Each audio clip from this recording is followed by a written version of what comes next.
ये जहाज 10 मिनट में पहुंचाएगा चांद पर। धरती से चांद पर जाने के लिए नासा ने बना लिया है एक ऐसा रॉकेट जो आपको बस कुछ ही देर में चांद पर पहुंचा देगा। आखिर ऐसा क्या खास है इस रॉकेट में, और नासा 2024 में चांद पर पहुंचने के अपने मिशन के लिए क्या तैयारियां कर रहा है? आज के वीडियो में हम आपको नासा के मिशन और उसके रॉकेट के बारे में कुछ ऐसी जानकारियां देंगे जो आपको और कहीं नहीं मिलेगी। तो बने रहिए इस वीडियो के अंत तक। 1968 से लेकर 1972 तक अमेरिका ने चांद पर जाने के लिए 9 मिशन लॉन्च किए, जिसमें से 6 में उन्हें सफलता भी मिली और इन मिशन में 12 लोगों को चांद की जमीन को छूने का मौका भी दिया। लेकिन नासा अब अपनी इन कोशिशों को अगले पड़ाव पर ले जाने की कोशिश में है।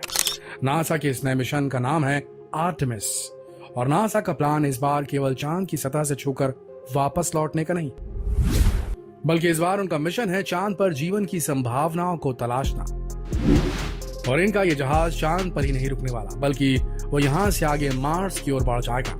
तो इस बार नासा का प्लान है कि जो एक्सपेरिमेंट हम यहाँ करते हैं उन्हें हम चांद और मार्स के रियल एनवायरनमेंट में परफॉर्म करें, ताकि उन्हें ज्यादा सही रिजल्ट मिल सके।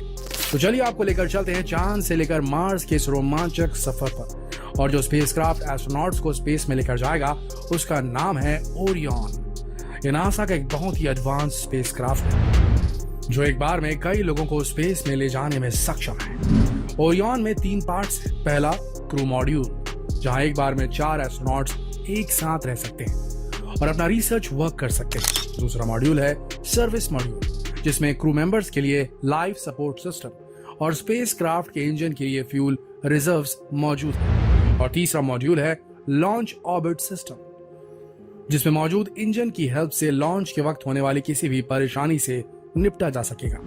लेकिन मार्स पर जाना इतना आसान तो है नहीं, वो भी इतने सारे क्रू मेंबर्स और भारी इक्विपमेंट्स के साथ। इसलिए नासा ने एक स्पेस लॉन्च सिस्टम को डिजाइन किया है, जिसमें मौजूद है एक कार्गो होल्ड, भारी वजन को हैंडल करने के लिए एक एक्सप्लोरेशन अपर स्टेज, एक मैसिव कोर स्टेज और इसके अलावा 2 सॉलिड रॉकेट बूस्टर। जब इन सभी को आपस में मिलाया जाता है तो ये बन जाता है दुनिया का सबसे पावरफुल रॉकेट।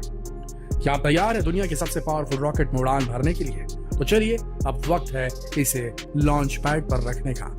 यहाँ इसमें फ्यूल भरा जाएगा। जी हाँ, टंकी पूरी फुल कर लीजिएगा, क्योंकि रास्ते में कोई भी फ्यूल पंप नहीं मिलेगा।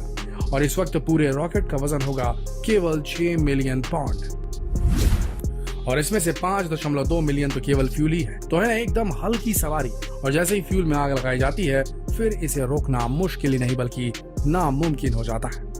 रॉकेट के चारों RS-25 इंजन और 2 रॉकेट बूस्टर अपना काम शुरू कर देते हैं और स्पेसक्राफ्ट को ऊपर की ओर ले जाते हैं। रॉकेट स्टार्ट होने के बस 2 मिनट बाद सॉलिड रॉकेट बूस्टर का पूरा फ्यूल जल जाता है और वो रॉकेट से अलग हो जाते हैं। लॉन्च के 8 मिनट बाद कोर स्टेज भी खाली होकर अलग हो जाती है। इसके बाद शुरू होता है अपर स्टेज का काम। ये ओरियन को पृथ्वी के ऑर्बिट में स्थापित करने में मदद करता है। यहाँ क्रू मेंबर स्पेसक्राफ्ट को रिकॉन्फ़िगर करते हैं और चेक करते हैं कि कहीं कोई खराबी तो नहीं आ गई। और जैसे ही उन्हें सिग्नल मिलता है गो, वो ऊपर स्टेज इंजन को फिर से चालू कर देते हैं। वो अपर स्टेज इंजन को फिर से चालू कर देते हैं और बस अब ओरियन धरती को पूरी तरह छोड़ने के लिए तैयार हो जाता है। ये पूरी प्रोसेस इसलिए भी जरूरी है ताकि स्पेसक्राफ्ट अर्थ की ग्रेविटेशनल फोर्स से बाहर जा सके, और इसके साथ ही इसकी स्पीड इतनी हो जाती है कि एक दिन बाद ये मून की सतह को टच कर जाए। और जब ये बर्न कंप्लीट हो जाता है तो अपर स्टेज SLS को बंद कर दिया जाता है। क्रू मेंबर अब चांद की सतह पर उतरने के लिए तैयार हो जाएंगे। यहाँ ये लगभग 6 दिन बिताएंगे। इस तरह ओरियन स्पेसक्राफ्ट केवल 1 दिन में चांद पर पहुंच जाएगा। आप खुद ही सोच लीजिए कि इसकी स्पीड कितनी फास्ट होगी, क्योंकि इतने टाइम में तो हम ट्रेन से कश्मीर से कन्याकुमारी भी नहीं पहुंच सकते।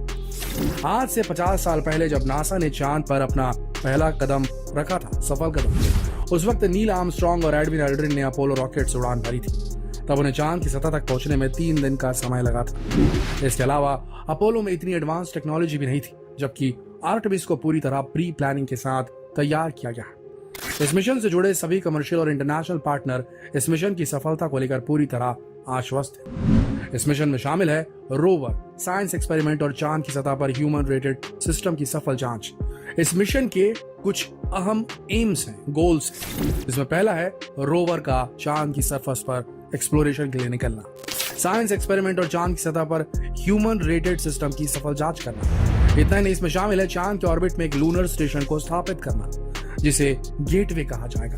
इस लूनर स्टेशन पर मजबूत लूनर लैंडर सेट किया जा सकता है और इसकी मदद से कम्युनिकेशन में भी मदद मिलेगी। ये गेटवे आने वाले समय में चांद पर किए जाने वाले ह्यूमन मिशंस में इंपॉर्टेंट रोल प्ले करेगा और इसकी मदद से चांद की सतह पर नई नई खोज करने में भी मदद मिलेगी। इस गेटवे की खास बात यह होगी कि यह चांद के ऑर्बिट में आसानी से कहीं भी सेट हो जाएगा, जिसकी वजह से चांद के सभी पार्ट्स को चेक किया जा सकेगा। लेकिन अपोलो मिशन में यह पॉसिबल नहीं था। इस गेटवे को एक यूनिक हेलो ऑर्बिट पर भी प्लेस किया जाएगा। यहाँ इसे प्लेस करने का मकसद अपनी मार्स पर जाने की तैयारियों को एक कदम और आगे लेकर जाना है।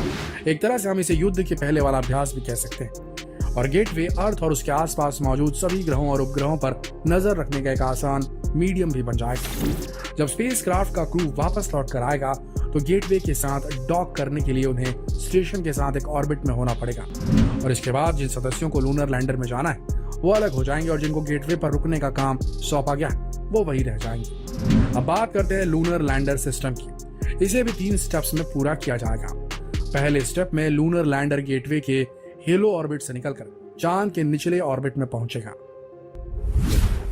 इसके बाद ये चांद के ऑर्बिट से चांद की सतह पर पहुंचेगा और जब चांद के सरफेस पर इसका मिशन कंप्लीट हो जाएगा तो ये वापस गेटवे के ऑर्बिट में चला जाएगा। इसके बाद पृथ्वी पर वापस आने के लिए स्पेसक्राफ्ट को फिर से चालू किया जाएगा। इसके बाद स्पेसक्राफ्ट हेलो ऑर्बिट से निकलकर चांद के ऑर्बिट में आता है और फिर तेज स्पीड से धरती की ओर रवाना हो जाएगा।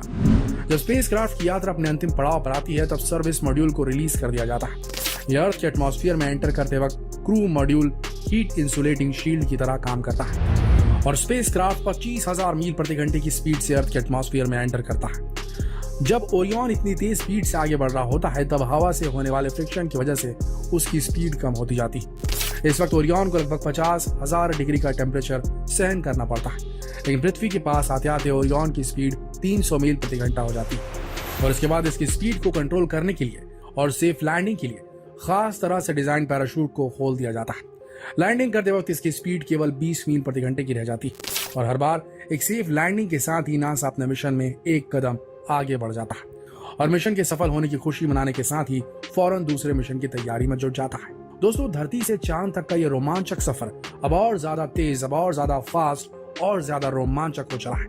अब ये कल्पना नहीं रही, अब एकदम फास्ट होने वाला है। हो सकता है कि आने वाले 1-2 दशक में स्पेस टूरिज्म मून टूरिज्म की तरफ बढ़ जाए और यहाँ से लोग दिल्ली, मुंबई या कहीं फॉरेन कंट्री नहीं बल्कि सीधा चांद घूमने के लिए निकल जाए। ये काम तो होने ही वाला है। दूसरी चीज, अब नासा ने चांद पर एक ऐसा स्टेशन जिसे हम गेटवे कह रहे थे बार बार, वो बनाने का फैसला ले लिया है जो आने वाले समय में एक एयरपोर्ट की तरह काम करेगा उन स्पेसक्राफ्ट के लिए जो मार्स की ओर आगे बढ़ेंगे।